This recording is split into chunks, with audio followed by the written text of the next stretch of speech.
आज की वीडियो में मैं उन टिप्स के बारे में बताऊंगी कि शादी के फौरी बाद हमल कैसे ठहर सकता है।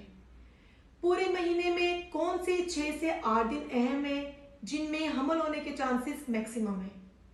इस वीडियो के एंड में मैं उन गलतियों के बारे में बताऊंगी जिनको बहुत सारे कपल करते हैं जिसकी वजह से हमल नहीं ठहरता, तो लिहाजा वीडियो को एंड तक देखिएगा।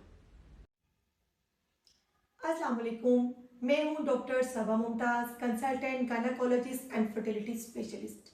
उम्मीद है आप सब खैरियत से होंगे। जैसा कि आप सब जानते हैं, आजकल इंटरनेट का दौर है, तो हर इंसान चाहता है कि वो घर बैठकर साइंस पर मबनी सादा और बाएतमाद मालूमात ले सके ताकि वो अपनी ज़िंदगी के बारे में बेहतरीन फैसला कर सके। तो ये चैनल आप लोगों के लिए है, लिहाजा चैनल को सब्सक्राइब करें ताकि आपको ऐसी इंफॉर्मेटिव वीडियो मिलती रहे। आज मैं जिस टॉपिक पर बात करने जा रही हूँ वो बहुत ही दिलचस्प और अहम टॉपिक है कि शादी के फौरी बाद हमल कैसे ठहरे।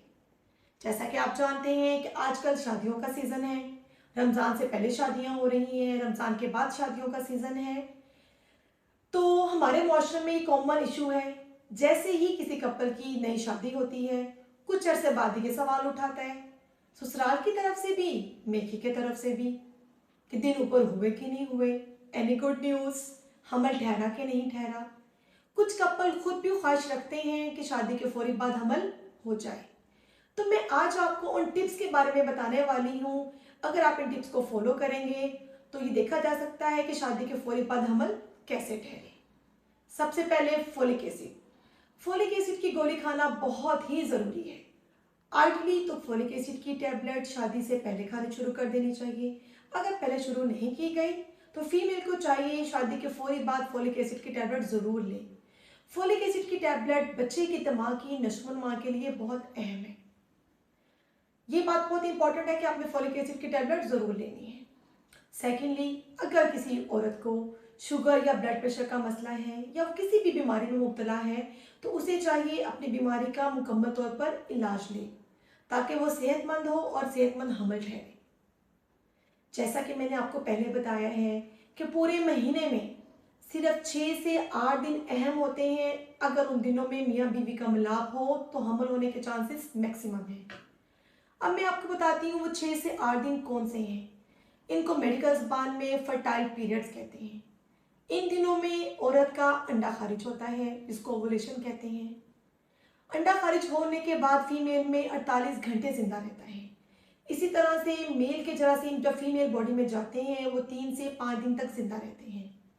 इसलिए हम कहते हैं कि जिस दिन अंडा खारिज होता है उससे पहले से 3 से 4 दिन और बाद के 3 के 4 दिन, ये पूरा हफ्ता हमल के लिए बहुत अहम है। इस पूरे हफ्ते में मियाँ बीवी को चाहिए कि वो 2 से 3 दफ़ा मिलाप ज़रूर करें। इस तरह हमल होने के चांसेस मैक्सिमम हो जाते हैं। अब कैसे पता चलाया जाए कि फीमेल का अंडा किस दिन खारिज हो रहा है? इसके लिए भी आसान तरीका है। वो ख़वातीन जिनके पीरियड्स रेगुलर हैं, मीन्स हर महीने फिक्स डेट पे आते हैं, उनके लिए तो ओवुलेशन का डेट ट्रैक करना बहुत इजी है। फीमेल को चाहिए कि वो देखें कि इस मंथ उसको किस डेट को माहवारी आई है, उससे नेक्स्ट मंथ किस डेट को आई है, उससे नेक्स्ट मंथ किस डेट को आई है। 3 मंथ्स का एक एवरेज निकाल लें ताकि उसको अपनी डेट का अंदाज़ा हो जाए। जिस दिन पीरियड आते हैं उनको डे 1 काउंट करते हैं। अब नेक्स्ट मंथ जिस डेट को पीरियड आने हैं, जिस डेट को आने हैं उससे पीछे 14वें दिन, 14 डेज बैक, उस दिन फीमेल का अंडा खारिज होता है। अगर किसी फीमेल का मेंसेस की डेट है कि 28 डेट को आनी है तो जो उस मंथ की 14 डेट होगी उस दिन एक फीमेल का अंडा खारिज होगा। तो वो दिन और उससे पहले के से 2 से 3 दिन, उसके बाद से 3 से 4 दिन, ये पूरा हफ्ता बहुत अहम है। इस तरह से ओवुलेशन का पता कराया जा सकता है, फर्टाइल पीरियड का पता कराया जा सकता है। तो मियाँ बीवी को चाहिए कि इन दिनों में ज़रूर मिलें। अब बात आती है उन ख़वातीन की जिनके पीरियड्स रेगुलर नहीं है, उनमें कैसे पता चलाया जाए। उसमें भी मुख्तलिफ तरीके हैं। कौन से तरीके हैं? जैसा कि basal body temperature. Basal body temperature किसको कहते हैं? सुबह उठ के अर्ली मॉर्निंग जो हम टेम्परेचर मेजर करते हैं उसको बेसल बॉडी टेम्परेचर कहते हैं। फीमेल को चाहिए कि वो रोजाना उठ के अपना टेम्परेचर को मेजर करे। जिस दिन पे ओवुलेशन होती है, मीन्स अंडा खारिज होता है, उस दिन बॉडी का टेम्परेचर 0.5 से लेकर 1 डिग्री ज़्यादा आता है। आजकल मार्केट में डिजिटल थर्मामीटर अवेलेबल हैं जिनसे इजीली टेम्परेचर को मेजर किया जा सकता है। जिस दिन टेम्परेचर ज़्यादा आएगा तो वो ओवुलेशन का दिन होगा, इस तरह से ओवुलेशन का पता करा सकते हैं। दूसरा है, जिस दिन एक फीमेल का अंडा खारिज होता है तो पेट के निचले हिस्से में दर्द का होना, जिसे मेडिकल टर्म में मिडल शिवर्स कहते हैं। कभी वो दर्द फीमेल के दाएं तरफ फील होती है, कभी बाएं तरफ फील होती है। जिस तरफ की अंडेदानी से अंडा खारिज हो रहा होता है फीमेल को उस तरफ दर्द महसूस होता है, तो वो भी एक अंदाज़ा लगाने में हेल्प करता है कि अंडा खारिज हो गया है। दूसरा, आजकल तो मार्केट में ओव्यूलेटरी किट इजीली अवेलेबल है जिससे हम मेजर कर सकते हैं। उम्मीद है कि आपको फर्टाइल पीरियड समझ आ गया होगा। पूरे माह में ये सबसे अहम दिन है जिनमें मियाँ बीवी का मिलना बहुत ज़रूरी है। इस तरह हमल होने के चांसेस मैक्सिमम हो जाते हैं। इसके अलावा कुछ और चीज़ें भी हैं जो जल्द हमल ठहरने में मदद करती हैं। वो क्या हैं? एक फीमेल मेल दोनों कपल की रूटीन, रात को जल्दी सोना, सुबह जल्दी उठना। स्लीपिंग हैबिट्स बहुत इंपॉर्टेंट हैं।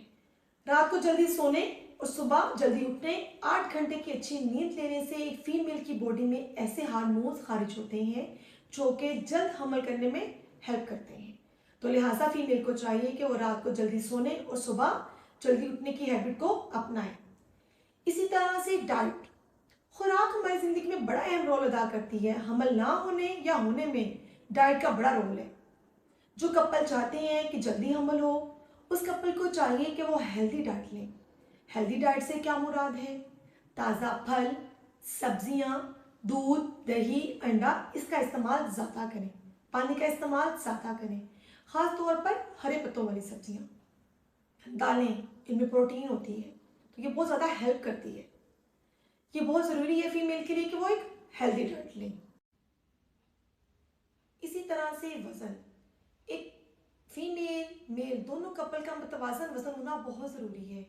फीमेल का वज़न मतवाज़न होगा तो हमल हेल्दी होगा। ज़्यादा वज़न होने से हमल ठहरने के चांसेस भी कम होते हैं।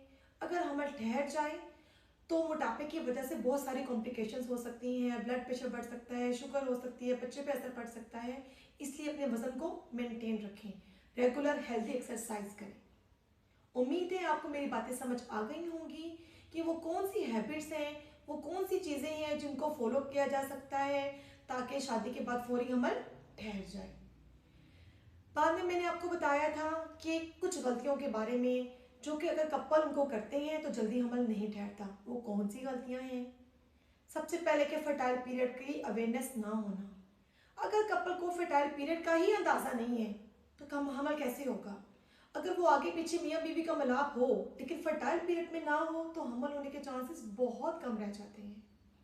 इसलिए फर्टाइल पीरियड की अवेयरनेस ज़रूरी है। सेकंड, उनकी लाइफस्टाइल। अगर वो रात को देर से जागते हैं, देर तक जागते रहते हैं, या रात को जागते हैं दिन में सोते हैं, या फिर वो हेल्दी डाइट नहीं लेते। आजकल फास्ट फूड बहुत ज़्यादा खाई जा रही है, जिंगर, बर्गर, शवारमा, सोडास, इन चीज़ों के इस्तेमाल से भी हमल के चांसेस बहुत कम हो जाते हैं। कुछ मेल बहुत ज़्यादा स्मोकिंग करते हैं, इससे भी हमल के चांसेस कम हो जाते हैं। इसलिए ये गलतियाँ बिल्कुल मत करें। अपनी लाइफ को हेल्दी रखें, हेल्दी डाइट लें, वेट मेंटेन रखें, अच्छी हैबिट्स को अपनाएं, फर्टाइल पीरियड से अवेयर रहें।